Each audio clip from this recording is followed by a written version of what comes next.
Hello on this Saturday afternoon, I believe. You're here with the Eric Square Circle podcast. I'm Eric Ozio here with my esteemed colleague, Eric Robinson. How are you today, sir?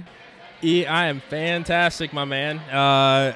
As you guys can see, we have got a third here in the house with us today. Joining us at 3 Points, representing future great wrestling in Hamilton, Ohio, the Macchiato Mac Daddy himself, Che Solo. Che, what's going on, man? Thank you for having me. What's up, guys? What's up? Glad to be on the show today. I'm here to have a good time. We are here at the 3 Points Urban Brewery once again here this Saturday afternoon, February 1st. It is February now in 2020. We're here talking wrestling. Man, how are you? Man, I tell you, January has been the longest 6 months of my life. So I would say 5 months, maybe. 5 months of my life. I'm just saying. All right, so basically, it's been a hell of a week, I think. Let's just cut to the chase, man. Obviously, Royal Rumble coming in. All right, you kick it off. I'm too excited. I can't even talk right now. So, yeah, what we got, man? Well, I mean, I kind of wanted to start just talking since we have our guest here, Che Solo. We want to talk, like, there was a big match last night, big event. Like, if you could just talk on what you did just last night. Yeah. Again, this being Saturday afternoon here at our 3 Points. We want to hear what you have to say for the local Hamilton wrestling factions. Yeah, Future Great Wrestling obviously celebrating their 1 year anniversary. So, Che, take us through it, man. How you feeling? Yeah, Future Great Wrestling, that's my home. It's my home organization. My trainer, Cody Hawk, he's trained Dean Ambrose, John Moxley. He's trained Sami Callihan.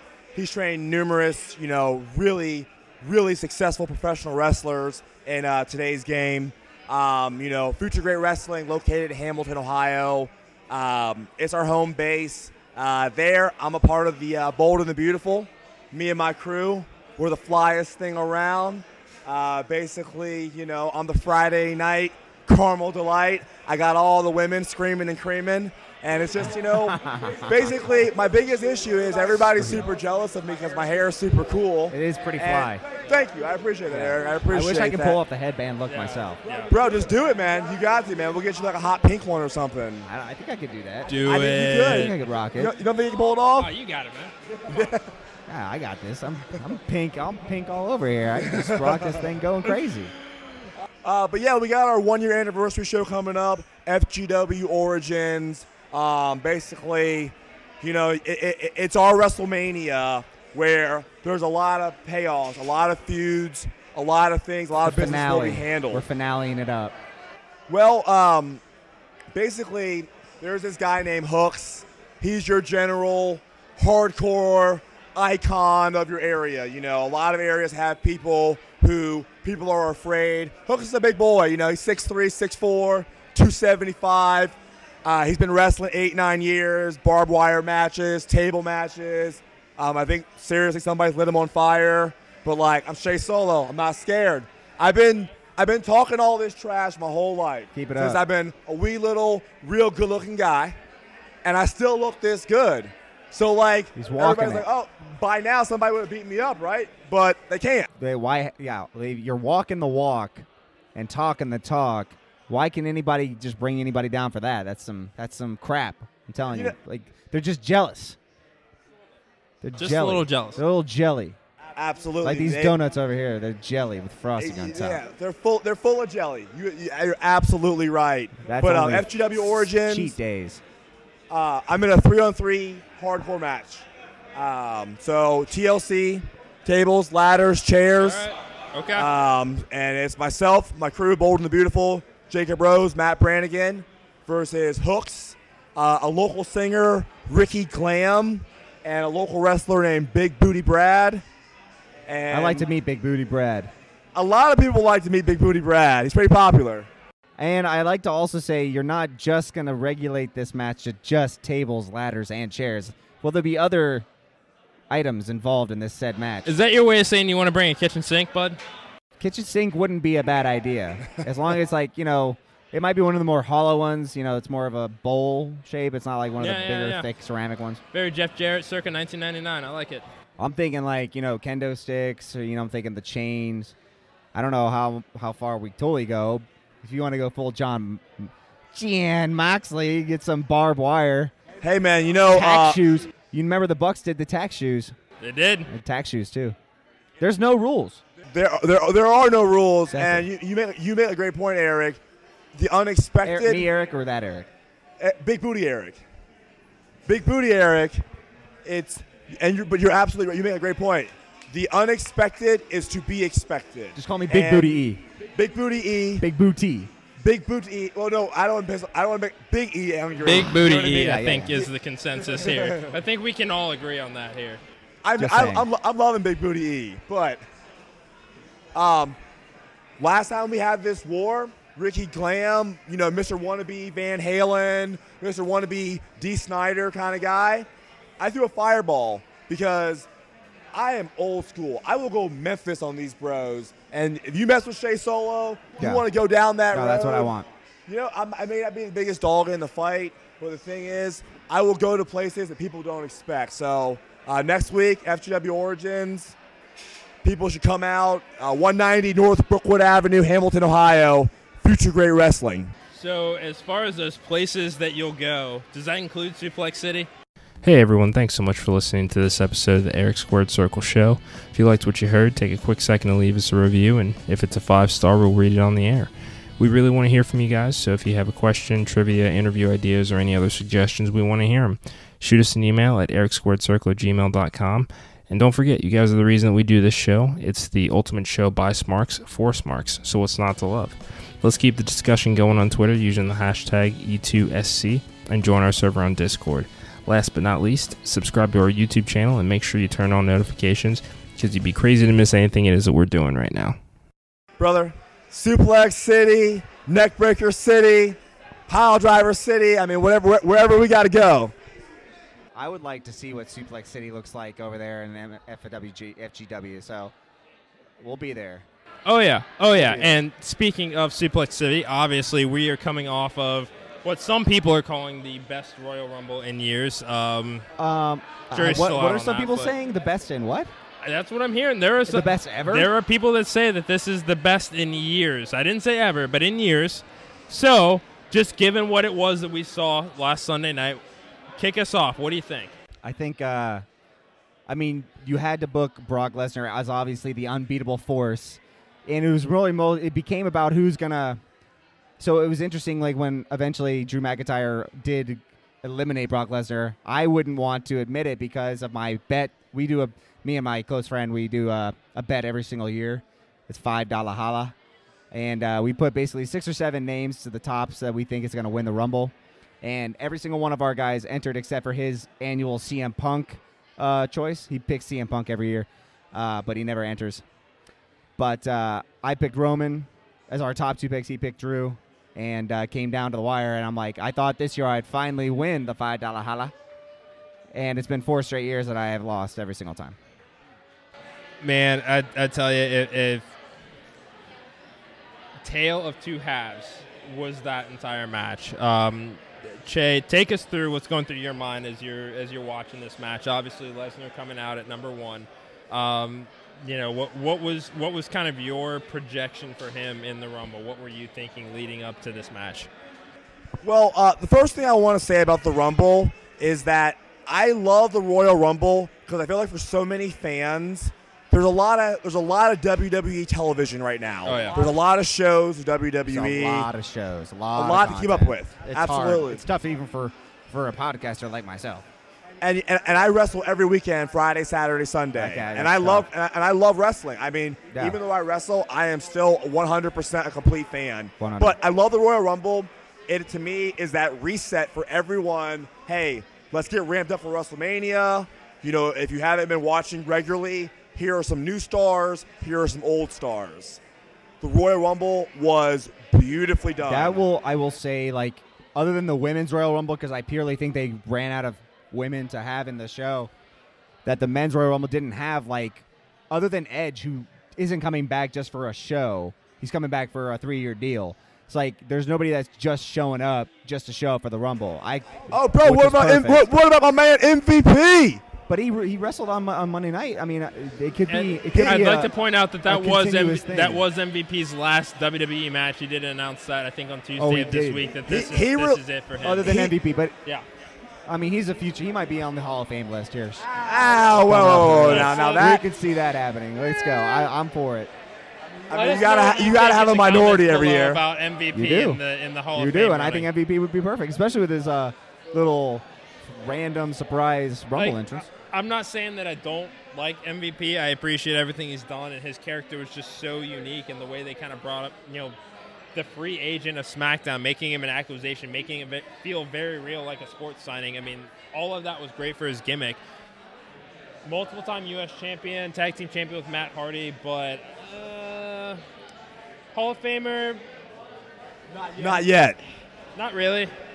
He would have to come back to Raw or SmackDown, and even if he could just once, hold one of the belts, even for a quick sec, even a transitional champion, and that would change his whole... I'm a little more generous with my Hall of Fame selections, but if I remember you and I can think of where you're, what you've done, at least in shows that I've watched, I'm gonna go ahead and think that you're a potential Hall of Famer. Something about the Hall of Fame, especially that they started doing the last couple of years, is they do what's called the legacy wing, and it's basically from an article I read, more or less the people that should be in the WWE Hall of Fame, but may not have that name that generates a marketing buzz. So it's a lot easier to put names like that together and just say also included in the Von Erich family. So are the Von Erichs in already? Yeah, the Von Erichs. I was going to say that Vader's still in the Hall of Fame either, so I find that to be a bit of a... Vader's still not in the Hall of Fame yet, which I agree with you. Yeah, that needs to change, especially with him passing away. Yeah. But if we're going to talk about future Hall of Famers, I'm just going to throw these names out there just because they were in the news this week. Nikki and Brie Bella announcing that they are both, not only are they both pregnant, but they're due exactly 2 weeks apart. So congratulations to Nikki, congratulations to Brie. It's like Daniel Bryan and her new boyfriend, whatever that guy's name is. Like, hey, are you hitting it tonight? Guy from, tonight. Let's smash this bad up. Let's get baby Bella's going, baby. It's a guy from Dancing with the Stars, Artem something or other. Is he one of the dancer, the teachers or something? Yeah, he's one of the trainers. Sense. Yeah. But yeah, no, obviously congratulations to Nikki and Brie. Definitely names that I think should be in the running for the Hall of Fame. They're ones that you could put in, I think, this year if they decide they want to go that route. I mean, what do you guys think? And Jay, I'll start with you as far as Bella's in the Hall of Fame. For me and Big Booty E, we're talking about this before the show got started today.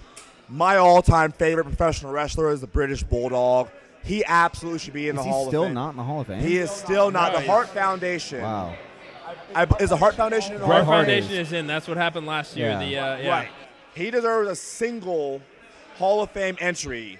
He is the greatest wrestler, and if you disagree, tell me, he is the greatest wrestler ever from England. And I'm including Big Daddy from the early era. Yeah. I'm including William Regal. I'm including, wherever, Dynamite Kid.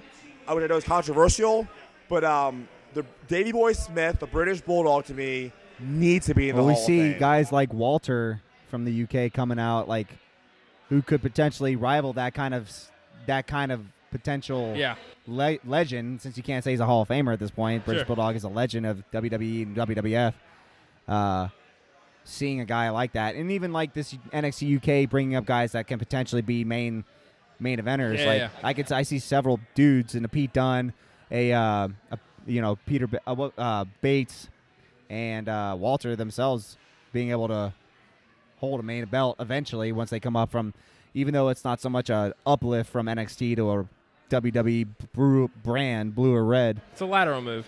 But it's still more notoriety than what, even though NXT is on a major network now, but they kind of fed NXT to the wolves in the sense of a brand new product coming up. And well, obviously, and actually, let's talk about that for a little bit. And this is actually a pretty good segue, just because we were talking about this before we started recording. But obviously, it's been in the news that George Barrios and Michelle Wilson, co-presidents of WWE right now, have not only been relieved of their roles of Chief Financial Officer and Chief Revenue Officer, respectively, but they're also off of the board of the directors. So this is a pretty big shakeup on the corporate side of WWE. For those that may not pay attention to that, business side of it, I mean, this is the equivalent of Vince deciding to get rid of Kevin Dunn on the creative side. And as far as, what we're hearing right now, there's a lot about to come out. Obviously, this Thursday is going to be the investors' call where we do hear WWE's net earnings, or at least their profit, for 2019. Conservative estimates were at about $200 million, but it's looking like it could be $180 million realistically, and maybe even less than that. But something that kind of came up as I was listening to Wrestle Talk today is about NXT and the current deal that they have with USA right now. It does not look like there will be any earnings from USA attributed to NXT. It seems like this was very much a deal where WWE foots production costs for their show and hopefully turns it into a longer-term extension where USA is covering those costs, much like we've seen with AEW. So if you guys have any input or any say on or any thoughts on kind of what's going on the corporate side right now, I'd love to hear them, because Barrios and Wilson, they were instrumental in the deal with Vision 2030 involving the Saudi Arabian government, and we can talk about those shows, over this next hour and a half here or so. Also being involved in the transition from Sky Sports to BT, the new TV deals here in the States. Do you guys ever think much about kind of the business side of WWE when you look at wrestling as a whole? And if you do, what kind of goes through you guys' minds? Start with you, Chad. Absolutely. Being a professional wrestler the last 5 years, guys, time affects all of us. I have always thought about promoting. I have always thought about owning my own company one day. And those thoughts and those ideas, you have to pay attention to Vince McMahon, because he's the greatest businessman, the greatest promoter ever, and not just professional wrestling. And I don't care if this is an overstatement. Vince McMahon is the greatest leader of entertainment. I think Vince McMahon is beyond Walt Disney. I think Vince McMahon is beyond Shakespeare. And I'm biased. I'm a pro wrestler. This is my life. But that's how I personally feel about the matter. Well, Vince McMahon clearly is a control freak. And I'm not going to say he's not been successful doing that. Obviously, Sure. He has. But you get to a point where there's certain things that do not add up in terms of creatively that he's taking control of and not giving, but that's just creatively. But the business side of it, I'm not saying you can't fault him for doing something, because he's always been successful doing it on the business side of it. He'll get guys to replace him. They'll be sufficient in doing their jobs, in the sense that your accounting or your chief marketing, it's going to be there, but he's going to have more stake and control in it going forward, and we'll see how that develops, especially going into Road to WrestleMania now. I mean, we're here now, and creatively, it's still probably going to be the same. Their ratings where they're at are kind of very middle ground, if not below that. So if they're still able to bring the ratings up, the business is still going to be there. In one defense of the E, the shakeup up top from the office and corporate structures, this happens. This is a cycle that we see in corporations all the time, where the top, the VP, your COO, Chairman, your CEO, yeah. Absolutely, you know what? He's got a new name every 10 years. Exactly. And in today's market, I wouldn't say every 10 years. I would say every 4 to 6 years. I mean, I feel like today we're just a faster-moving group and everything. But to the business side of it, I do think you're right. Creatively, there needs to be a change. But is McIntyre that change? Is McIntyre, along with other people, Corbin, other guys who are being, the new guard, as you would call it. But from a corporate structure, I do, and I love the WWE. It is my goal and my dream, not to go totally on another side. The XFL, I think, scares the hell out of everybody. Yeah. And I think that how long, the season we could see being 3 months long for XFL. 3-month long season to start. And the thing is, and we can definitely look that up. Actually, I'm actually gonna go ahead and now. Or yeah, if you wanted to Google that, go ahead. I would just also kick in, Vince's original partner in the XFL was involved in the USFL earlier this year, who their season was canceled mid-season from I apologize. AAF, yeah, because I'm thinking, American Athletic Conference. But it was Lions Dick, of American it was football, Dick yeah. Emersol's son, Charlie, Vince's original partner from Saturday Night's Main Yeah. Event, and their season was canceled mid-season for a lack of funding. And that, I think, is just scary for stockholders and business people. It absolutely is. We're looking at a 10-week regular season with 5 home games for each team. I don't really know how their postseason, they're going to have a single elimination bracket with, it seems like, the top 2 to 4 teams. It's going to be very brief. Yeah, and just a real trial run. Obviously, XFL is going to scare people. That's just the nature of the beast. Obviously, with what we saw and growing up as a kid and not necessarily realizing the business side of the XFL, having seen that 30 for 30 and realizing kind of everything that happened, it was a comedy of errors that I think Vince, obviously, these are things that he would not allow on his watch generally during a wrestling show. And I think that he had a lot to say about the fact that he had a lot of NBC staff and a lot of that production, of television production, but not necessarily people that go to the school of Vince McMahon to learn television production from him in a wrestling context. And XFL, yes, is bound to scare some people because we've seen it fail once. I do think it's different this time because, this wasn't a fly-by-night announcement of, here's this league, we don't know the rules yet, we don't know what we're doing yet, we just know it's coming. We've had the last 2 years to kind of digest bits of information about how this league is going to run and the structure of it, that I think he's got a fighting chance at making it succeed this time. Obviously that remains to be seen given the collapse of the Alliance of American Football. We got games. We have the big game for the mainstay football Go league Niners. that there is tomorrow night.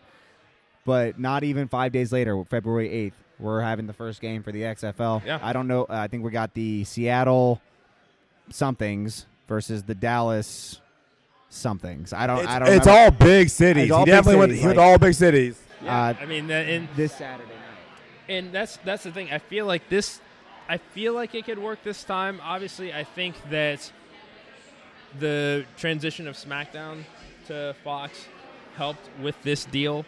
But again, kind of going back to where we were as far as the firings or the parting of ways between Barrios and Wilson, obviously this does have some people concerned that Vince is diverting attention from the weekly television product that has gotten him as far as he has in this race as far as pro wrestling goes, but to see him kind of try to shift and compartmentalize wrestling, a multi-million-dollar conglomerate with this new startup venture, it's got people a little, they're uneasy. I understand it. I do wonder what exactly happened between Barrios and Wilson. I don't think that we're ever really going to find out because corporate non-disclosures. Well, they might have it on a WWE network show one of these points, 5 down the road. There's money to make there, man. They'll tell the story.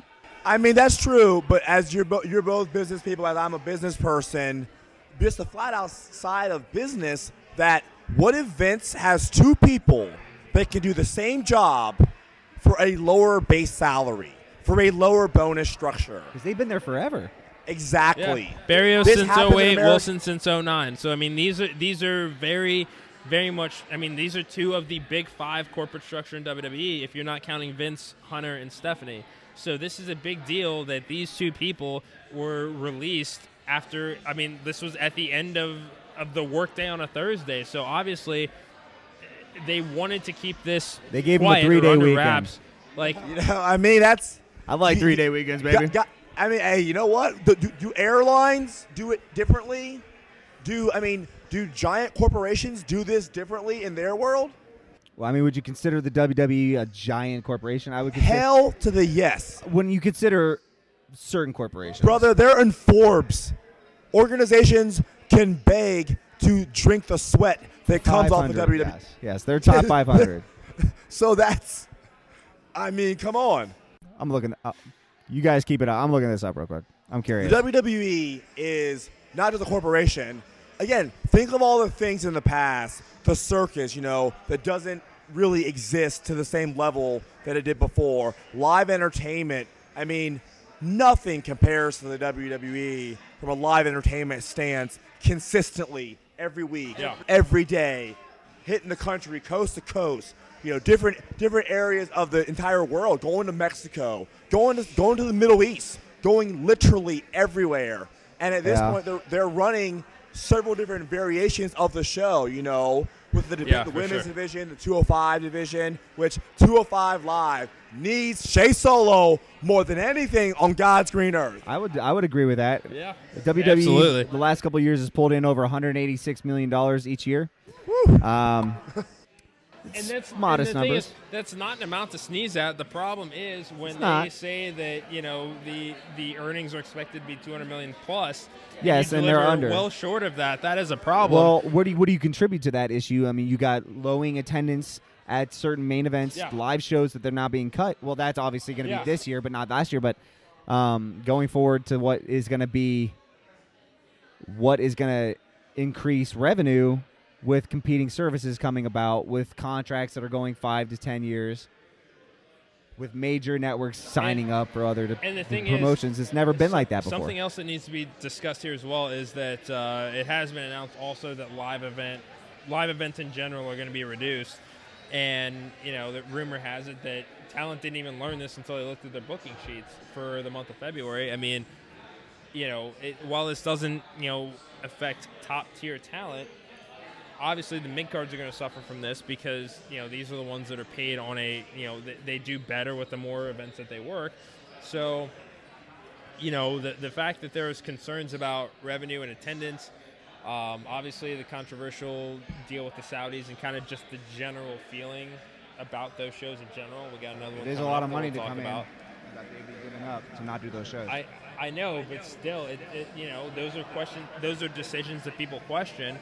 And now we're going to have – I mean, I don't think that we're ever really going to get the full story out of this. I don't mean to go off on a tangent, guys.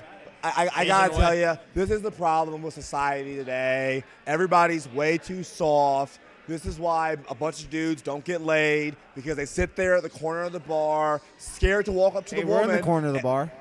Well, listen, if Shea Solo wants to walk up to these women, he'll walk up to these women. But what I'm saying is we live in such a soft society where nobody really has the understanding. We got a society of snowflakes, my man. We really do. We really do. But my thing is, like, Vince McMahon and the WWE, Roger Goodell and the NFL, the MLB, these are not public companies. Like, that's what I think is everybody's problem. It's like, if you own a business or if you owned a business and they say, hey, run your business this way for public, nobody cared about the WWE in the early 80s when they were running in a smoky hall up in New York, except the McMahon family. They were hustling to make the business what it is today. And then, can I cuss? I won't. Never mind. I got you. No F-bombs. If something slips, it slips. Like we're good. We try to avoid the F-bombs. It's fine, man. Yeah, I got you. No, I just want to say we have a bit of a soft-ass society that they're sitting here like, oh, why would this family business take several $100 million? What kind of question is that? That gives everybody in that company job security. So I think kind of. Overall, I don't even necessarily think it's the. I don't think it has anything to do with as far as the ambition of Vince. I think it's more, these are announcements that obviously a head had to roll depending on what it is that we actually hear in a few days as far as what the financials were of this company for 2019. And I think that's got a lot of people interested. I think more so than anybody really has in a while. I mean, I know I've heard these names, Barrios and Wilson, and have known kind of how ingrained they are into WWE. Obviously, it's just a shock to the system when you hear that they are gone in a press release that happens, after the business day is over. I think it remains to be seen as far as, what happens Thursday, what they announce, what they report, and kind of what the explanation is for why business has been the way that it's been, and I think that we've all kind of got our 2 cents on that. But moving on, again, we've had a hell of a week, quite frankly. let's start with Drew McIntyre, our winner of the Royal Rumble, going on to challenge Brock Lesnar at WrestleMania WWE Championship. Yeah, he decided to go ahead and select Bork Laser as his. Oh, by the way, I call him Bork Laser because it just sounds funnier. To be his opponent at WrestleMania for the WWE Championship, which is fitting. I mean, obviously he didn't actually decide that. Vince made sure that he faced Brock Lesnar at WrestleMania. He eliminated Brock Lesnar emphatically, which I enjoyed. And it only makes sense for him to win the Rumble and face off against the Beast. And then, like you said, Jinder Mahal leaving the WWE, getting shredded, coming back, winning the WWE Championship. Drew McIntyre leaving the WWE, get shredded, come back, win the Royal Rumble, might win the WWE Championship. Who's left there? Who do we need to get there? Here's looking at you, Heath. I heard he's got kids. Hey, Heath, you got kids? You can still get shredded, dude. Just don't eat the bread. This is the formula. This is what you need to do. So, hint, diddy, hint, hint. Don't. You know, guys, there was a question I actually had for both of you that I wanted to ask both of you. So, the fan in you, the analyst in both of you, if it wasn't McIntyre, who would you want to have seen win the Rumble? Keith Lee. And just the reaction that Lesnar even got. Keith Lee got from Lesnar, like when he eliminated, like that's basically that was really cool. That was when Keith Lee entered. Was basically when Lesnar's terror went on, like stopped, because Lee was able to stay in there long enough for other people to enter, and then those two idiots, obviously with Braun Strowman, got eliminated on the side. But at that time, McIntyre was able to take him out. So like, we started to get to the meat of the roster. So I mean, I would be excited to see what he could do. And he's not your prototypical, look, I guess, but he's still like. He's got the beef. Yeah. For sure. I mean, and he's entertaining. He's got the moves. The way he was moving in the ring with Lesnar was exciting. I think I didn't like the amount of time he got. He should have got more time in the Rumble itself. Yeah, I mean, obviously, I was very high on Keith Lee kind of going into the Rumble this week and thinking that he's going to go on this massive tear. Obviously, that's not quite how it turned out. I do have to say I'm happy with kind of the showing that he had for the time that he was given. Obviously, that's a confrontation that I think a lot of people wanted to see. Obviously, Vince McMahon is very high on Keith Lee. I mean, I'm sure that everybody else in the back is. It's kind of hard to not respect the work ethic and just the personality that he clearly has and shows. So it would have been nice to see Keith Lee take it, but quite frankly, I mean. If we couldn't have McIntyre, if it couldn't be Keith Lee, then I think that an Edge Royal Rumble win just would have been absolutely massive. I mean, magical. That return. I mean, obviously you being a fan of WWE and just being the lifer that you are. I mean, what did you think of that moment as far as Edge making his way to? Well, I mean, and again, not to correct you, there's a part of me that's a fan, but I'm a professional wrestler first and foremost. WWE is my goal, so I always watch it from a work stance first, and an enjoyment stance second. But with Edge, to contradict myself, I was a total fanboy. I'm a worker. Just a little bit. Just a little bit. Like when. Right. Like it was all right there. Just like it was real. Yeah, it was real.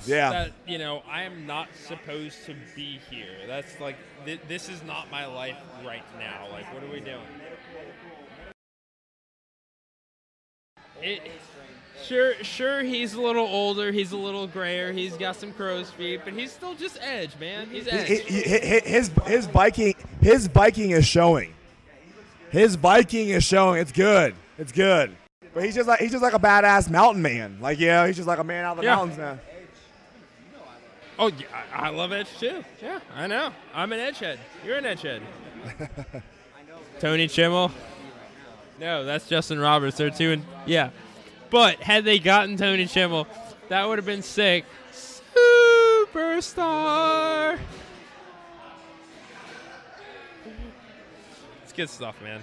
It's good stuff. rated RKO WrestleMania. Like that's gonna be those two main. Right. You know, and that's really smart. I really compare it to like the old school. And guys, I'm a total old school Mark. You know, once I got in the business and started wrestling, old school became special to me because that was before, and everything after is everything after. So who was your guy? Like when you first started watching, like who was your guy? I mean, it's I'm a basic Becky. It's HBK, man. It's Shawn Michaels. Everybody knows it. Anybody that says it's not Shawn Michaels is a liar. Dude. He's the guy on our logo there, bud. Again, we got to point to the sign. Chris Jericho says Shawn Michaels is the greatest ever. So I mean, Jericho's legacy's not over. Matt, I love Jericho. But in between the ropes, there is no equal to Shawn Michaels. There never has been. I mean, there's many that have come close. Flair is probably. Come on. If we're gonna again, Flair says HBK is the greatest of all time. I know, but if we're gonna have that conversation of best ever, it's very much one of those two. I mean, this is probably a whole show in itself. So I not to go down that road with you guys. I think we've already booked a repeat appearance. I'm totally good with that. But like, we can get into this. Good bar, good dudes, pretty women, good beer. That's pretty much all Shea Solo needs in the world. Just to be honest with you. Look, man, I respect Jericho. But the matches that you enjoy today that are so special, Shawn Michaels made those matches special. He made the ladder match special. There is the super kick that dominates the independent wrestling circuit. Shawn Michaels made that from a starting move to a finisher. And that's the thing when it comes to Mr. WrestleMania, and obviously we talked about this a little before we got started. I mean, he's one of those guys that just everybody just has something wonderful to say about what he does in the ring. That it's hard to really think that there's anybody else above him other than Flair, at least in my eyes. Anyway, I'm such a mark for HBK, and obviously looking back at WrestleMania 24 back in 2008, and the emotion put into that match where he's got to retire, 16-time world champion. If we're going to measure the greatest by championships, he's up there. Again, it's hard to not enjoy Mr. WrestleMania.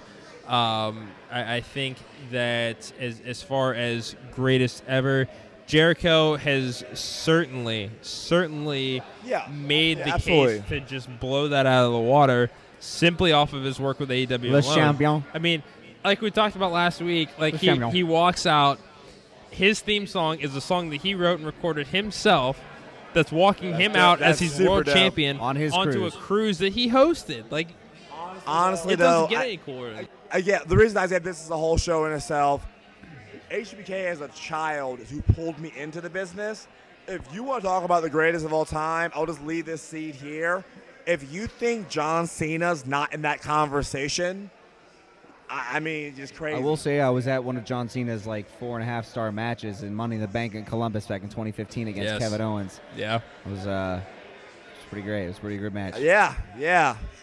That was Cena. That was like I think that was Cena, full prime Cena right there, because yeah, for sure. Like obviously Dark Ages coming through. He basically run the Dark Ages in the early 2010s, coming out like after Undertaker, Triple H kind of like went under, kind of didn't really do as much, and he wins all these championships. RKOs. Randy Orton feud, Triple H feud there in the beginning. Like Cena is one of my low-key favorite guys, just guys in the WWE. He's so humble. He doesn't want he truly understands how the business works and how it should work. John Cena is so similar to Macho Man Randy Savage. No, he can't be the greatest. And then you go back and look at it, and you're like, wait a second, I don't know, maybe, But also, my second question for you guys, again, I'm not trying to throw the questions at you, but so in my opinion, just straight up, I think Buddy Murphy is the talent right now in WWE. I know it'd be hard to do. What would you guys have thought of a Buddy Murphy winning the Royal Rumble, turning on Seth, Buddy A year Murphy. from now? No. Like this year? on Sunday, my man. This past Sunday. Yeah. I don't know. It's just so new. I don't know if I'd have been ready for it. Okay, fair. I'd be okay with it this year if they are still together, which I don't think they will be. I think AOP is going to turn on them, personally. Yeah, I mean, I think that's great thinking. I think that, part of why I think everybody thought Roman was going to win was because he's away from the title scene for most of 2019, and we kind of saw this warm-up happen, as far as the rivalry with King Corbin. Figure, okay, getting in a feud with King of the Ring winner is, going to lead you to win the Rumble, especially if it comes down to those two, if they had to do that. I think that Buddy Murphy is still in for a hell of a 2020. I would like to see how he does with this tag team title reign with Seth. There's no denying that he is a fantastic worker, and that he's the best worker in WWE. But I think that a lot needs to be seen as far as, okay, being part of a stable with a guy like Rollins, which is why I love, and we talked about this a little bit too, the Monday Night Messiah gimmick, and I know that you've got your thoughts on kind of the use of, that sort of stuff. Yeah, I mean, I feel that Seth Rollins is, he's in a lot of ways another Shawn Michaels version of what he created back then. I mean, super. I feel like he does have it at times, but I feel like it's kind of his energy is kind of fed off of other people a lot of times as well. So that's why it's not as I guess charismatic as what others would say in terms of past WWE superstars. So who are some of your favorites? Who are some of your favorite female talents in wrestling right now? And again, I'm guilty of it too, man. So I work so much that I'm wrestling so much. Yeah. I love Liv. I mean, I like the new attitude, the new gear. Alexa Bliss will still be the woman that I wish I could end up with. Dude, Alexa Bliss is for the rest of my life. She's not just a gorgeous woman. I know, she's amazing. She has got so much, and I'm sorry for the language, bad bitch swag. Oh, she's so bad. I love her. And she has so much attitude in her face. I love the tood. I like a little tood. In my last relationship, it was too much tood. Yeah, way too much tood. But and that would seem the right. Alexa's somebody that we thought was going to win the Rumble this week. I mean, she's obviously was one of those dark horse candidates, and she's somebody that you really can't count out. I wanted to say Alexa Bliss and Edge. It says so much about them both. This is what I'll relate to both of those two. And it's like an old school Jimmy Snuka, like a lot of old school people. They're so over with the crew. They're so over with the fans. They don't need a belt.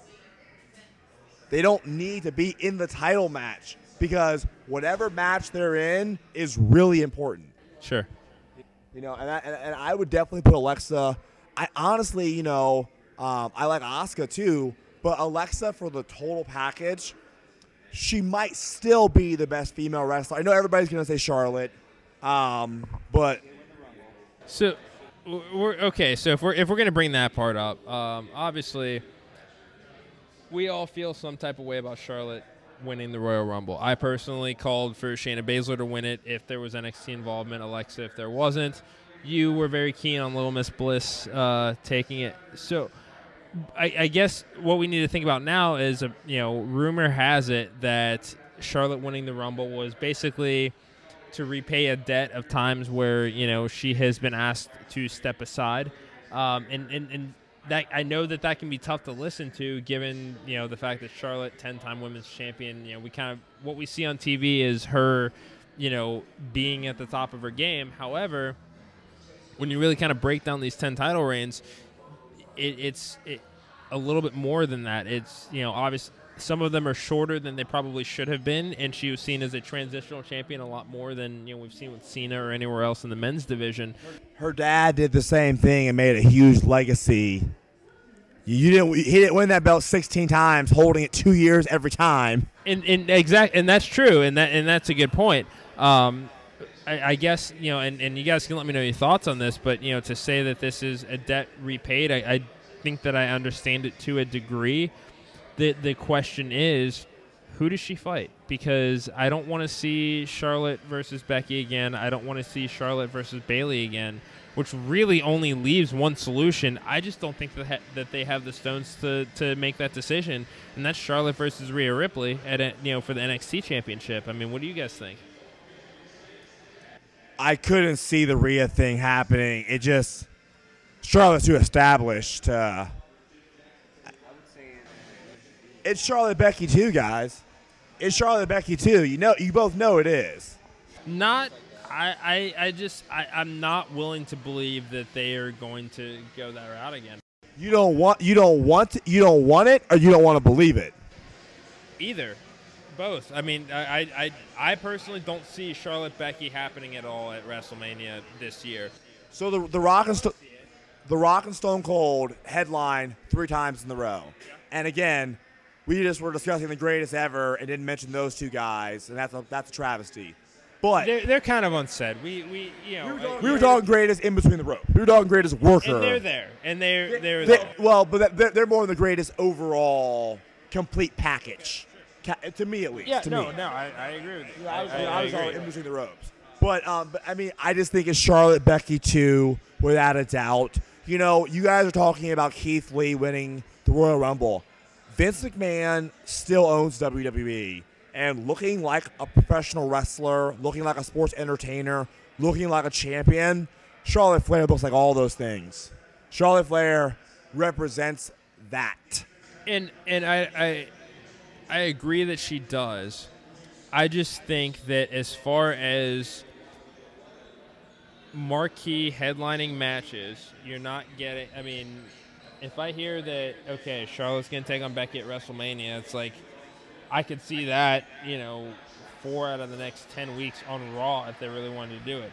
Same thing with Charlotte versus Bayley if they decide to do that on the Blue brand. But at least with Rhea Ripley – this is uncharted territory because we've never had a Royal Rumble winner decide that they're going to go back to NXT to challenge for a championship. And NXT is not necessarily a step down anymore. Everybody's you're right. On a level playing field. So if she doesn't feel that she's getting the challenge here, and I'd also like to point out last night on SmackDown, Bayley did come out and issued a challenge to Charlotte and said, I know you're going to pick me. Let's just get it over with. Come on out here. Naomi's music hits. I have to interrupt you and say, and I apologize. And again, professional wrestling is my life. I will give my body. I will give everything to this business. This is who I am. Working in the WWE one day is my absolute goal. And I mean, no disrespect to anybody.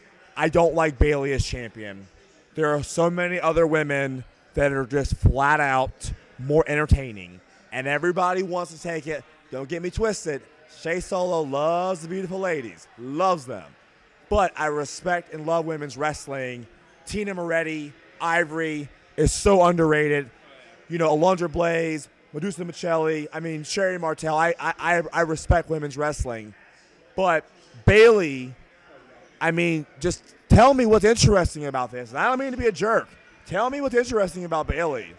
So the thing about Bayley is that since she's had this – basically since she's turned heel, I didn't realize that there could be life outside of I'm a Hugger and the Bayley Body. She was interesting. She was more interesting. I apologize. She's more interesting now, I think. I disagree with you. That's fine. And that's exactly. This is why we're here.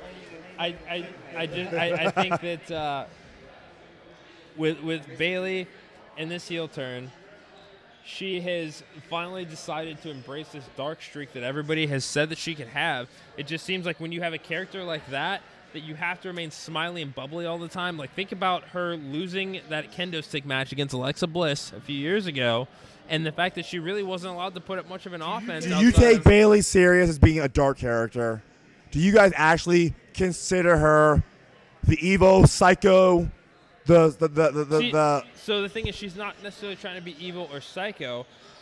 With her character, it's more of a I'm a role model that if they're just going to shove me down your throats, I'm going to do what I have to win.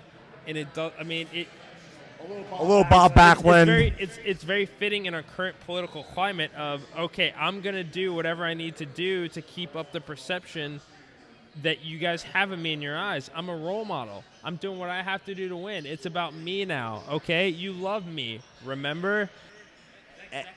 And she is a champion, yet Lana and Liv Morgan, their feud is more interesting and more captivating with no championship at all. Oh, it's way more captivating. Come on, man. And Liv delivered a dope double stomp to the back, and that was killer. And I'm not denying that Liv's a great worker.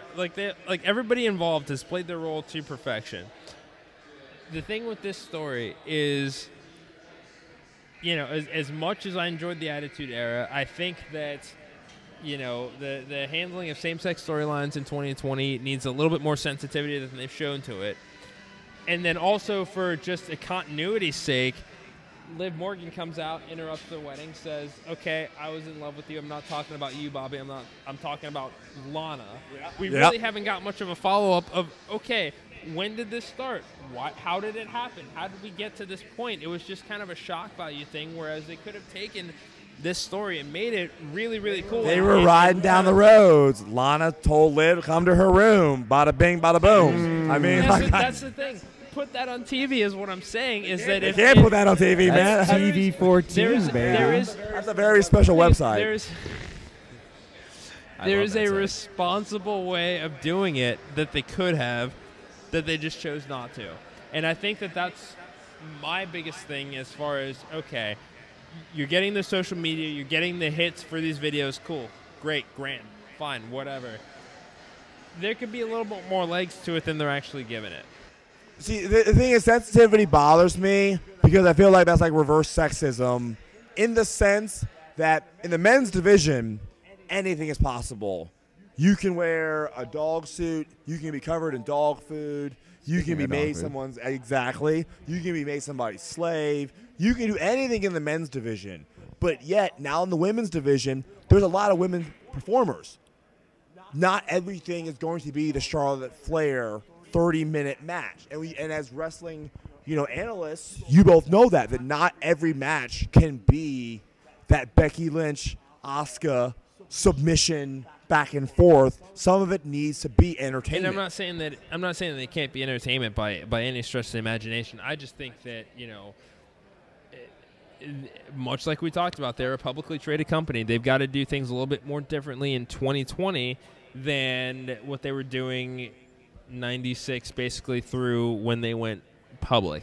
And when it comes to this type of storytelling, it can look a little bit, it can be discouraging for people like a Sonya Deville, who has teased the idea of doing a same-sex storyline, but in a way that gives it more context as opposed to the shock value that was added to, that wedding segment is all. I understand and respect what you're saying, but again, boom, but coming down, bringing it down.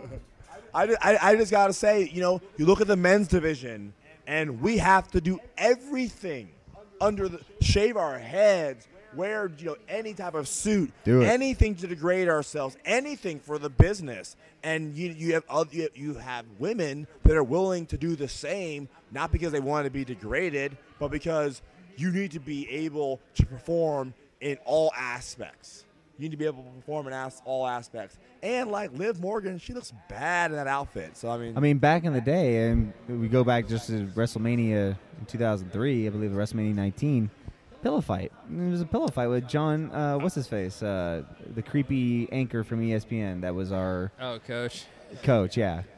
Nobody needs Coach. I'm sorry, Coach, but you can go back further. You can go back further, and you can watch Alundra Blaze and Bull Nakano put on a clinic of professional wrestling. So to me, if you want true equality, the women's division and the men's division needs to have layers. The men's division has layers. The women's division needs to have layers. How do you feel about them calling that women's championship just the women, like just the championship. Yeah, so the WWE now, championship. they've There's no differentiating thing. Yeah, they've basically decided that, it's no longer called the NXT Women's Championship. It's now just the NXT Championship. It's the WWE Championship, regardless of, whether it's Raw or SmackDown. It's just kind of, this is what they're doing now as far as this is the WWE Championship or the NXT Championship, regardless of whether it's men's match or a women's match. What do you think? Not to get super analytical on you guys, I think that it gives credence to the idea that to some people the women's was number 2 and the men's was number 1. If you truly viewed both titles as being equal, then it wouldn't matter giving a gender to each belt. So, and to your point, I agree with that, in that I don't see why they have to change the name of it from the Women's Championship, because that's what it is. I mean, you could call it the Women's World Championship or do something like that to give it that equality. I mean, obviously they've got the WWE World Heavyweight Championship and they've got the Universal Championship on the men's side.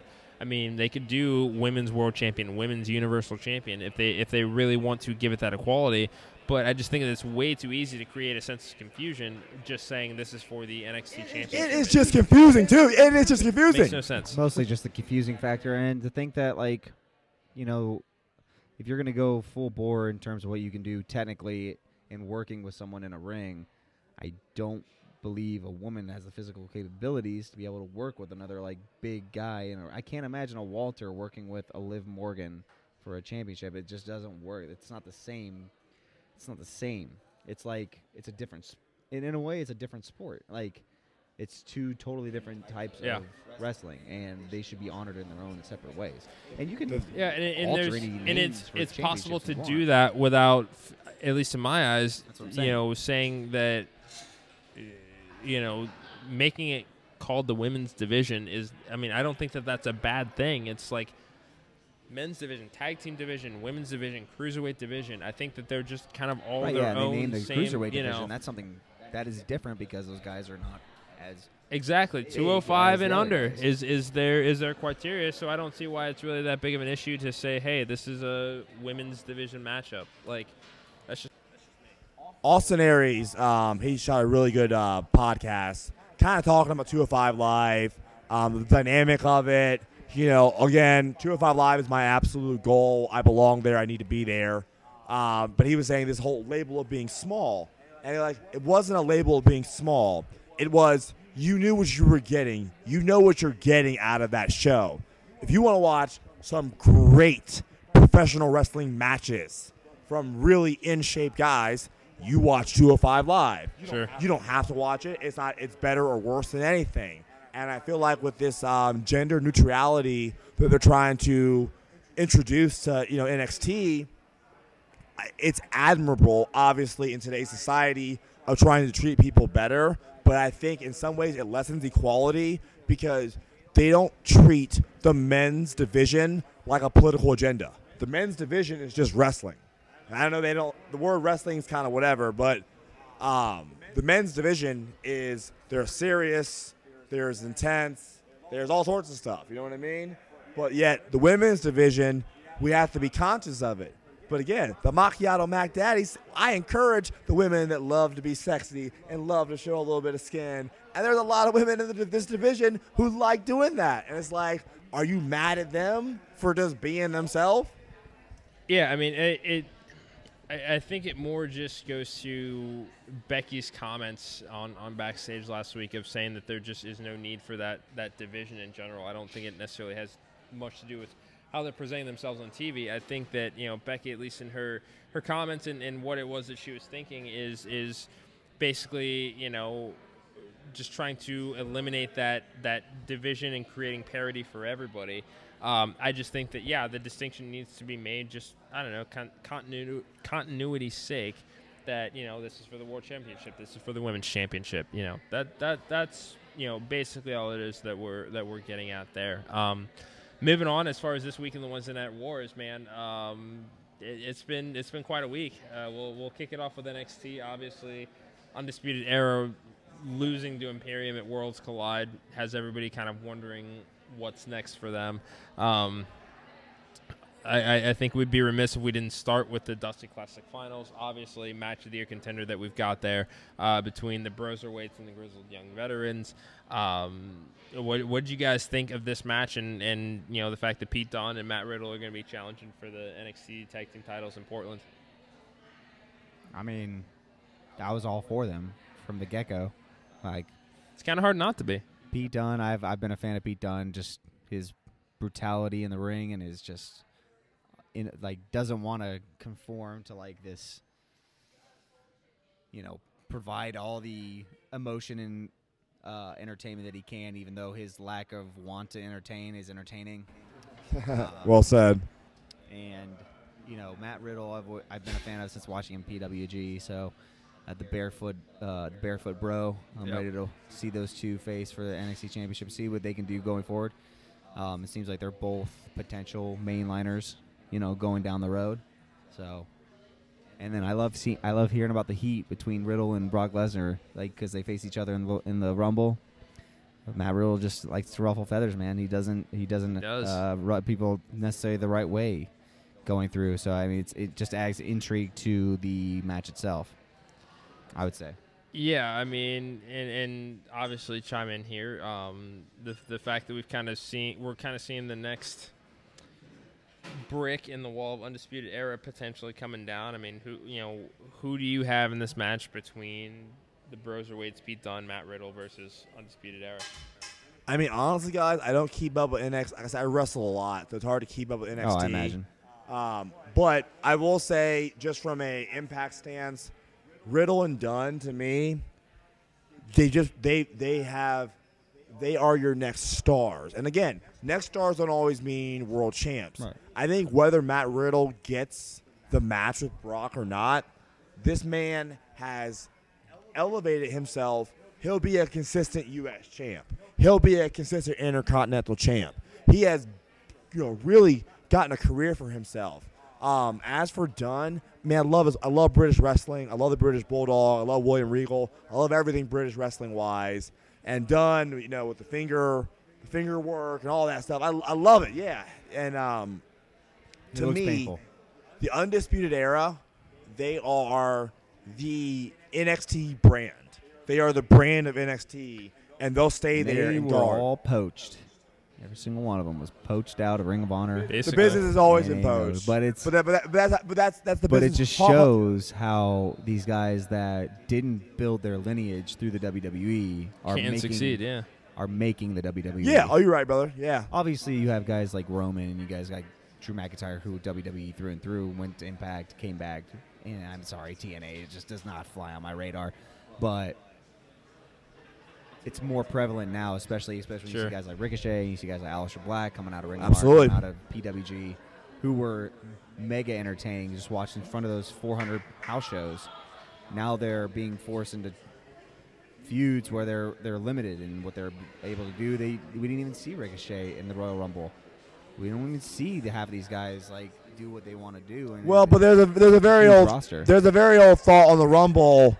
Why send them out there to lose? True. If you don't want them to lose.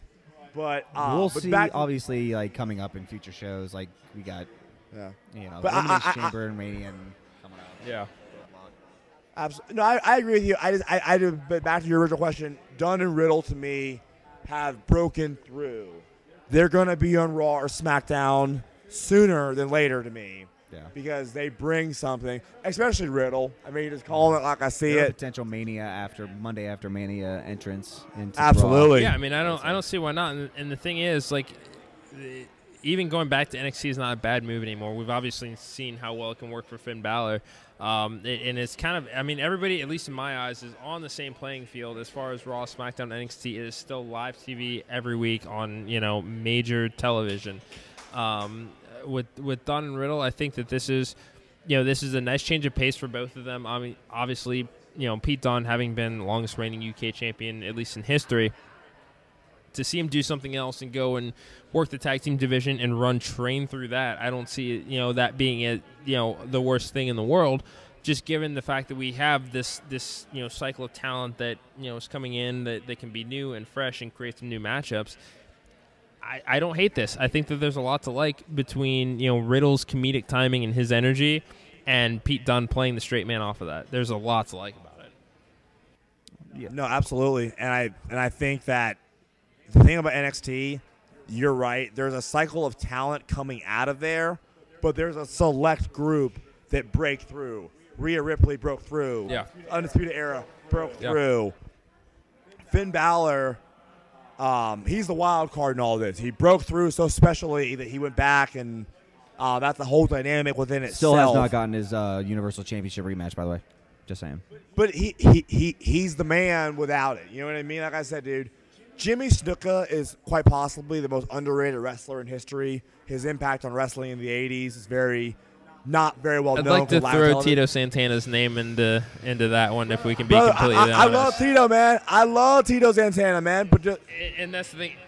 Humberto Carrillo reminds me a lot of Tito Santana as far as that kind of babyface guy that they just want to push at the forefront of like lucha libre wrestling in WWE right now, and that's something that Paul Heyman is having a lot of fun with. I feel like, and kind of using him as the guy to take Andrade off of TV for dealing with the wellness policy violation. But anyway, that's just kind of my 2 cents.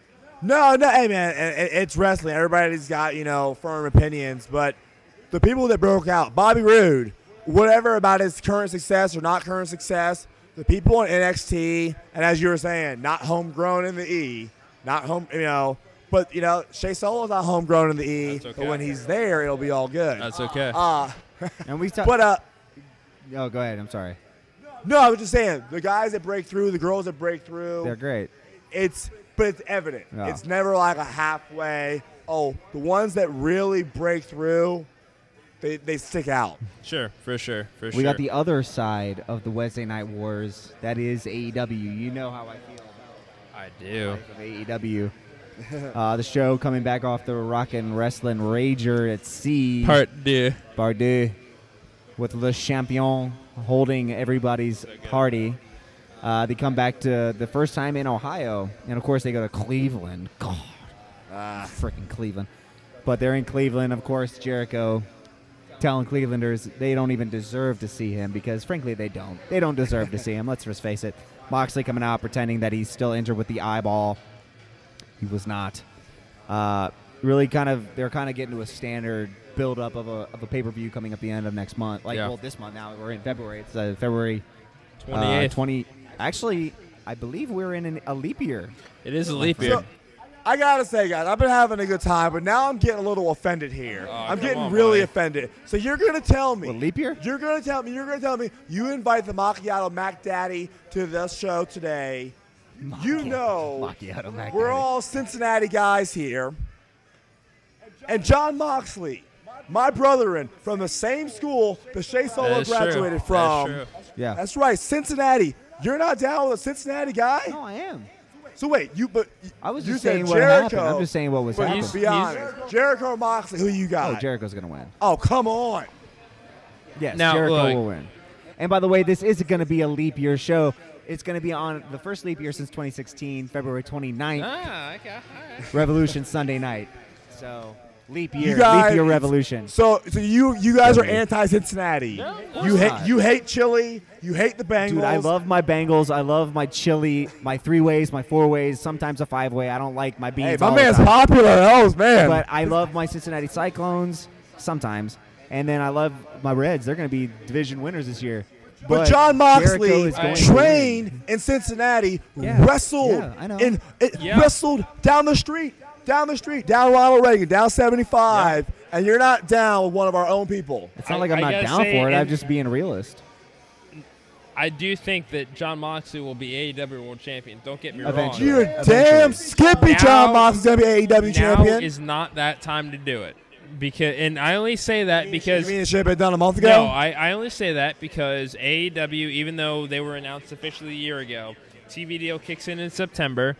A lot of what has worked for AEW has been Chris Jericho with that championship. I didn't want to see Jericho win that championship. I had Hangman Page ready. Like I went to Chicago for All Out. Oh, come on, man! National market. And that's what I'm getting at. Adam Page is Adam Page is awesome. Adam Page is modern John Wayne.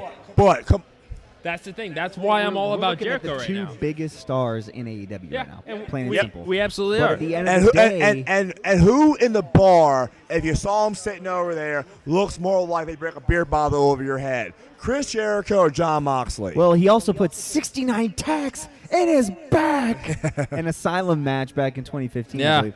But I mean, we've spoke about this in previous episodes. We have. How Yeah. The AEW, in a sense, it's a brand new. It's not in a sense. It's literally a brand new. This title is brand new, and to take it off of a Hall of Famer, future Hall of Famer, and a outright GOAT status of Jericho after not even 6 months. I mean, I think it's just irresponsible in the sense that like you have multiple potential guys. I think they need to build up their interior middle card roster before they can even consider switching the belt over somebody else, because who are you going to have to replace Jericho when he kind of falls back into the back of the ladder?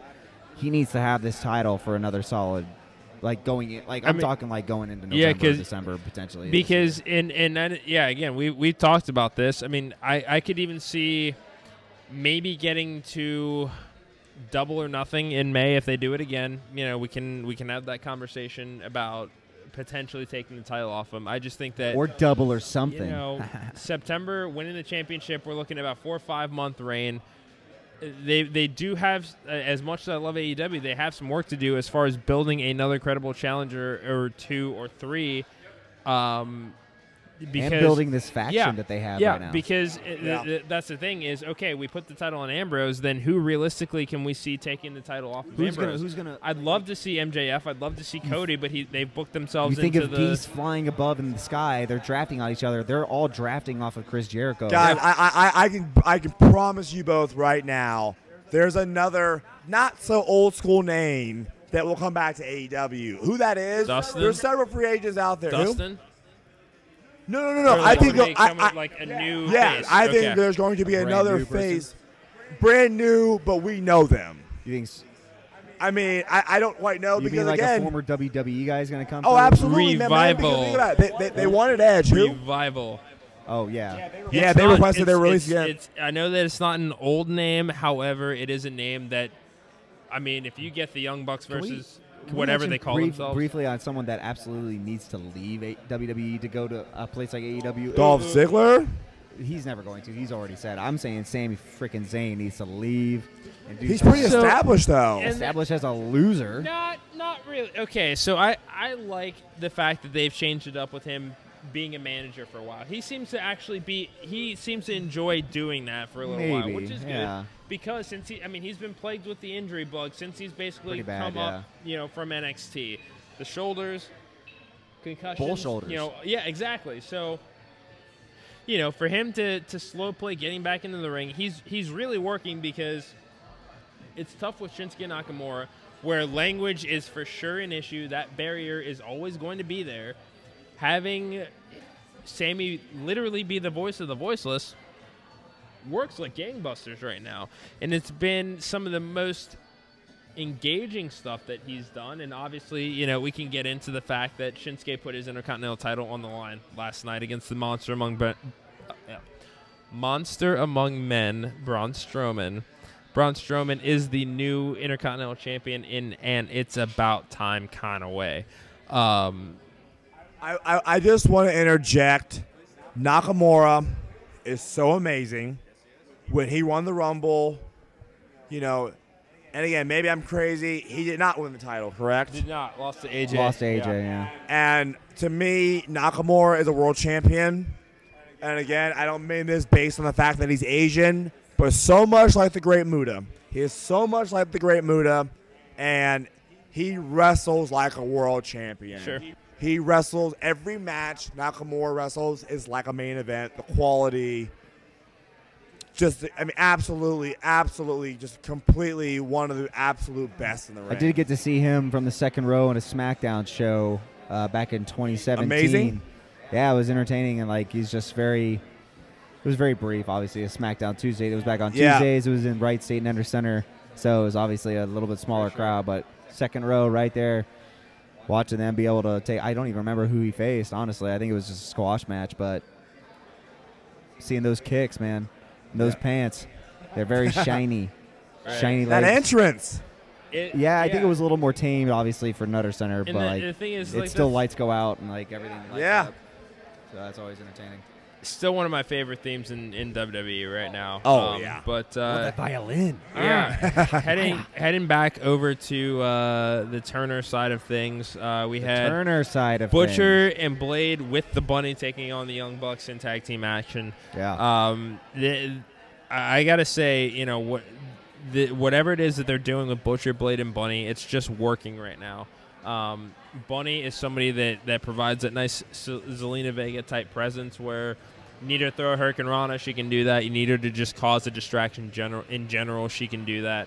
The Young Bucks, obviously, trying to improve their ranks in the tag team division. We kind of talked about this last week. I mean, if you keep up with AEW, how soon do we think that you'll start to see the Bucks challenging for the tag team titles? I mean, they're obviously their place in tag team wrestling is cemented, but it's a little bit different when you're on the side of being an executive vice president. Everybody's being a jabroni about this. The Young Bucks are still arguably top 2, top 3 tag teams.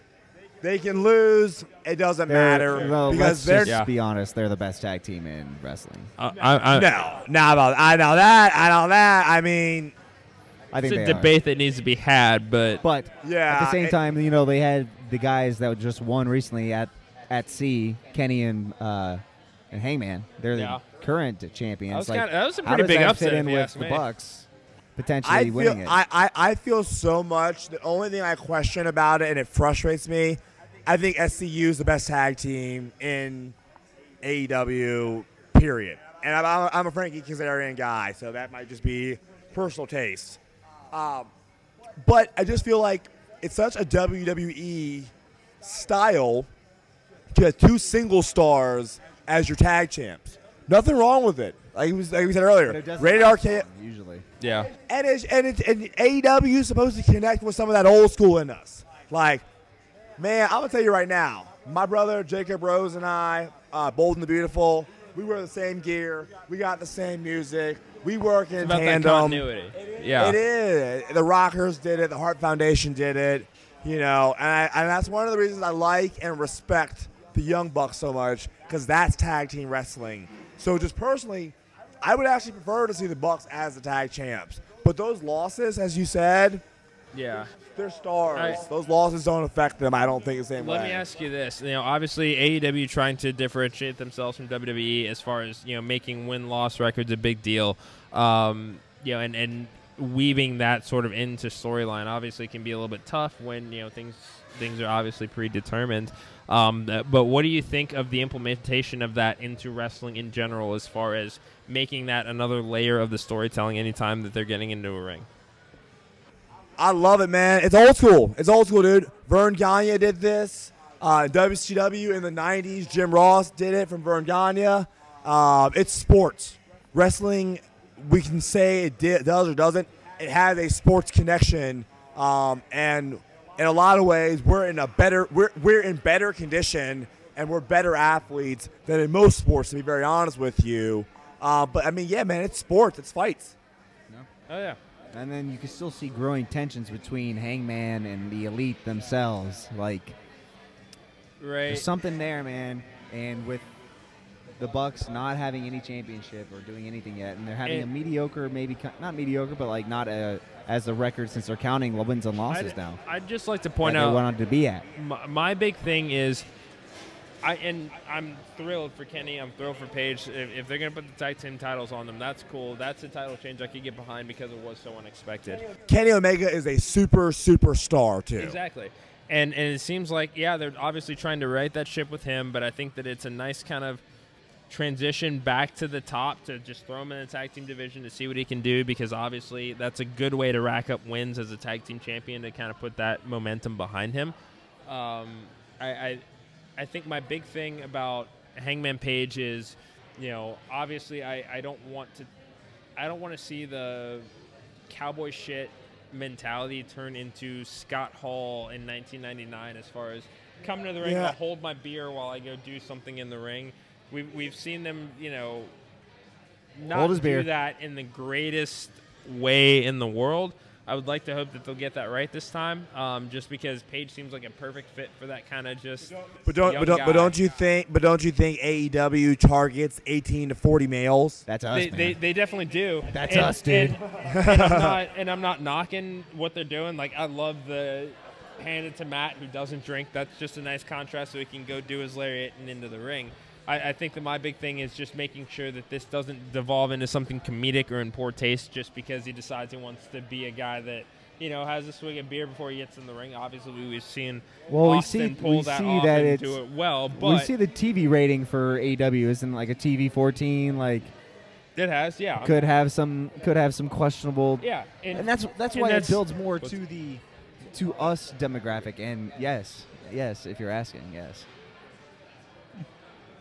No, absolutely. I think with AEW, the main key is to be different because WWE has a network. They have multiple shows. You don't see them talking about each other's mothers. Well, they don't talk about their mothers. But they'll bring it up on AEW. Chris Jericho Right, has a filter, and that's why he's the greatest. It's a different type of content. Yeah, I'll agree with you. AEW is a different type of content, and I think that was the key to WCW. That was the ultimate key to ECW with Paul Heyman back in the day. For sure, it was a different. The interview was different. The show was different. The entrances were different. The music was different, and like we're in a world of so many streaming systems and so many options of entertainment. We want different. Yeah, for sure. Tell me, caramel che, big creamy, butterscotch, bonus scotch, Shea Solo. Have you been overly satisfied or mildly satisfied with what AEW has presented to us this last 5 months almost? I'm always overly satisfied, but I'm working on that. I gotta establish. He's some the limits caramel in one. life. He's very satisfying everyone. But I mean, I think the second show has me a little nervous for him. You know what I mean? It's coming up, show. Yeah, but you know what? Second show means they sign more talent, and your boy Shea Solo is available. They seriously do. I mean, I feel like they're in a point of flux where they're the only way to genuinely compete with WWE, if that's what you're trying to do, even though they'll say on the surface that they're not. Sure. I know you're not. But we all know that they are. It's all about bringing in guys, not necessarily from WWE, like you said. The thing is, I think that what people are forgetting talent. when it comes to AEW, they've got a nice roster. It's just that you only see so many of those names on Dynamite every week, and a lot of them are being, I won't necessarily use the word relegated, but those talents are performing on Dark before TV comes to the air. So if we're just going to turn AEW Dark into a weekly television series that they're just going to move over to cable, they're doing just fine. They're already firing on all cylinders. I think that what they need to do in order to not find themselves in the WCW trap is continue to just take that one day of TV taping a week and just find a way to allocate it between Dark and Dynamite, because at this point, we're not really sure whether this is going to be a live or a tape show. It's just we know that TNT wants more AEW content, it's just about having the volume, the material to have that content. And they can. And the beauty of AEW is that their talent's not really overexposed because they have a healthy roster, and for character development, they use Being the Elite. So you're not going to get every single piece of talent on Being the Elite every week, but if they can find a way to better use that show to weave in the storytelling between Dynamite and Dark, and if they just move Dark from YouTube to over to broadcast cable television, they really will be okay. I just don't want them to overthink this move because TNT wants more talent and more time, because it's all there. It's just a matter of trying to get them out and get them that exposure. If it secures a long-term relationship with TNT, it's almost worth it, despite what the wrestling community might say. If they really can lock up 5 years, 2 shows, that's an enormous deal. That's an enormous, wrestling company that's established, for the next 5 or 6 years. That WCW did everything right for a while. I mean, that's the thing. They really did. Like a lot of countries of wars. They did everything right for a while, and if AEW can sustain it and not go off kilter, I think they can be around for the long haul. It goes along with just having that thing every year. Like they'll have every year who is. No. Every year you'll have what's that major show that it's going to rebuild people's, charisma going forward into another show. Like they don't really have that established. Like they don't need to have a 4. They have 2 or 3, I guess. Sure. Now, kind of 2 really, with All In, All Out, and I guess Revolution, which honestly would be, I could see being a yearly thing. So. Yeah. No, I got you for sure. And basically at this point, and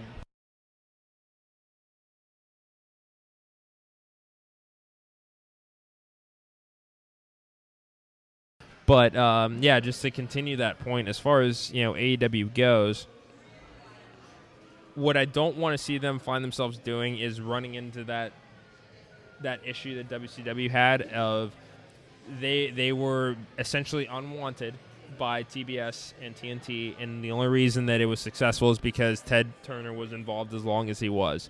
Yeah, yes and no. I think wrestling is just judged on this curve. There are so many shows that are on television in key times that don't do any ratings. They're horrible.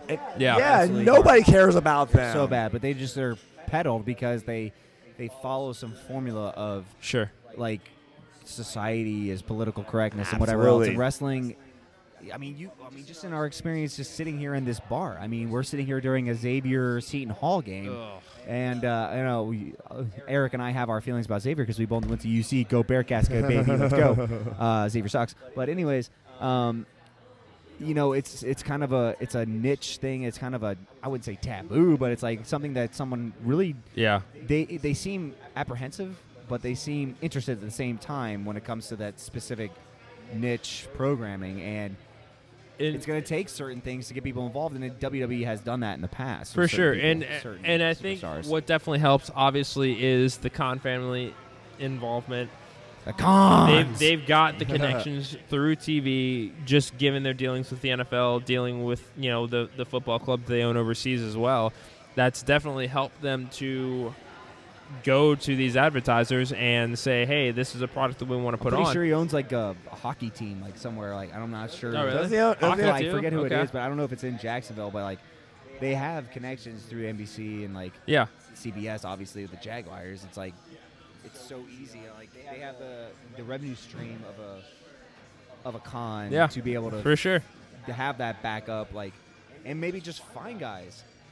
Maybe we should have a certain gentleman that is sitting next to us I'm good. here go ahead, on the show here soon, and he, we wanna promote any new, not new because you're not new. Like we want to. He's been around. He's been around for a minute, man. I've been wrestling for about 5 years now. Yeah, different talent with the talent that I see on the television, like in the live shows. Yeah. Like that's what makes it great.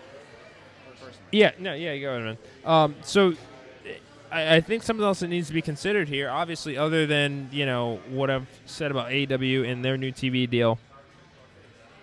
Obviously, that's well and good, but we're potentially having a third participant in this race. There's reports out there that New Japan is working out a deal with Viceland, and that would be a game changer in and of itself because Viceland is a channel that will take risks on content. I mean, if you've ever seen the show Bong Appetit, like that should tell you something. And then they also have the Dark Side of the Ring series of documentaries that they put out, and obviously season 2 is coming there. So it's gonna be really, really cool to see what it is that New Japan can do as far as part of this.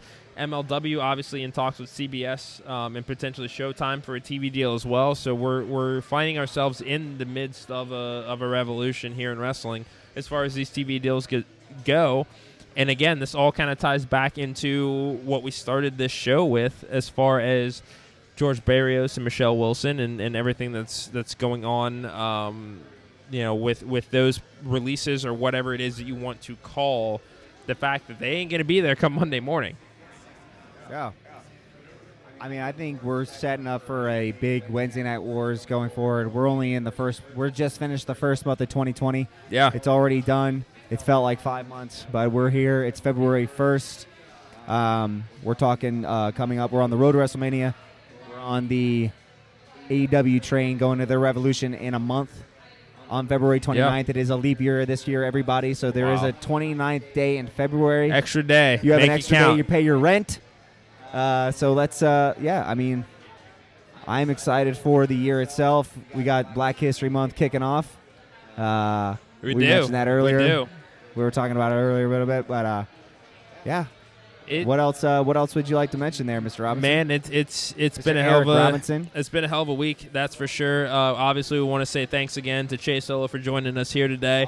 Chase Solo. Obviously, we like to drink. We like to talk wrestling. FGW Hamilton. Right. Tell people what they're in for by going to check you guys out in Hamilton. What can they expect every week? You're one of the few promotions that runs here in town every single week. Tell us about it. I mean, obviously, I've had Ryan Michaels on the show. Seeing everything that Jackson Breeze is doing, Cody Hawk, you guys are killing it up there right now. What is it that people can expect by going to check out FGW on a Friday night?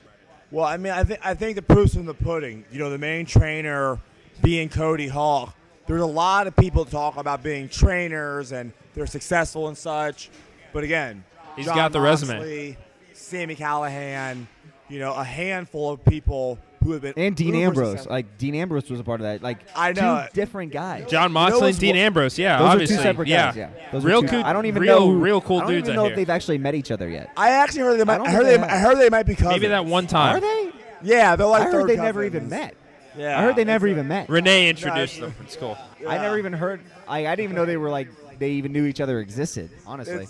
It's like El Generico and Sami Zayn. They've never been in the same room together. Met each other. You've never seen them in the same room. Hulk together, Hogan, Mr. America, I think they get along great. I heard that happened once, actually. I heard that it happened once. Oh, yeah, okay. One time, Hulkster and Mr. America were in the same place. Oh God, and, that must have.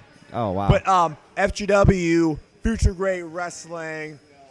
Amazing, talented roster. My crew, the Bold and the Beautiful. We're the hottest thing around. Basically. You're going to get the emotion that you're going to get everywhere. You're going to get quality professional wrestling matches because you guys been to a lot of shows.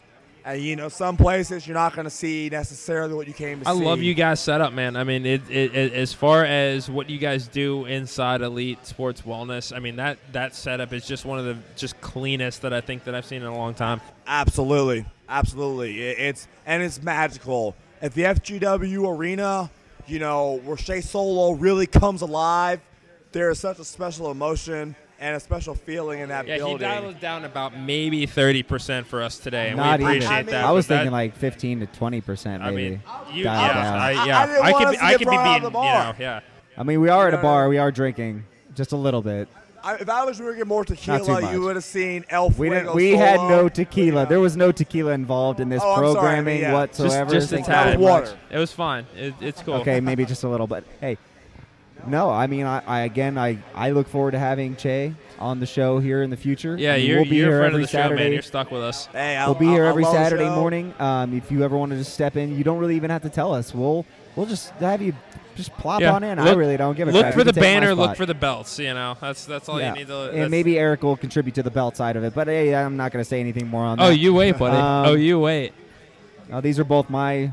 Oh, by the way, you are seeing the first time really in public appearance of my belt that Eric is obsessed with, the WWE Championship I got back in 2016 and the WCW Championship I got back in 2017. The big gold's prettier, guys. I got to be honest. I got to go classic. My dream is to find Kevin Nash. I get it, yeah. Or to find Kevin Nash or Scott Hall to go ahead and spray paint NWO. I'm sorry, Hulk Hogan, but you are not allowed to spray paint Square Circle on my belt. Expo, Indy, May. My podcast partner has not allowed me to have Hulk Hogan spray paint anything on my belt, so for I have obvious reasons, Kevin Nash or Scott Hall do it. You're not walking around. So these parts. that's my goal. These are my children. These are the only children I actually have. I have no pets. I have no children. These are my children. That we know of. These are my children. If I could just chime in one last time, guys, I appreciate so much being on the show. Your guys' love and appreciation for professional wrestling, sports entertainment is so evident. And, honestly, that's dope. The coolest thing about pro wrestling is you don't even have to really know people, but if we share this bond, there's an immediate connection. I get that at every show I go to. Yeah. Yeah, it's an immediate Shay, where connection. can they find you on social media? Shay Solo1 on Instagram. That's CHESOLO1. You know, solo number 1, like myself. Uno. I'll be getting here on Twitter. Look out for Shay Solo1 again. But IG's mostly how I put out my content. So get at me on Instagram. Shay Solo on Facebook. CHESOLO. So you know. I'm the Macchiato Mac Daddy. Caramel cutie, maybe. Hey, that's some women are allowed to call me the caramel cutie, but I'm the Friday night caramel delight. I'm the butterscotch man. You're my caramel macchiato every Sunday hungover morning. Hey, that's what a lot of people call me, man. I do cure a lot of hangovers. But the fact is, when I get in between those ropes and I get in that ring, I'm 199 pounds of steel. And the people that think that you're going to step in the ring with Shay Solo and walk out without being hurt, you just don't know. And so I love being on the show, but to any worker around this area that wants some of me, holler at your boy. You can contact us, the Eric Square Circle podcast, as well. We will relay this message and shit-talking through our podcast service if you'd like to do that. We certainly will. Or you can email any shit-talking to us. Exactly. ericsquaredcircle@gmail.com. All of our social media information in the show notes. Again, Che, thank you very much for joining us today. For Eric Ozio, I'm Eric Robinson. We'll see you guys next week.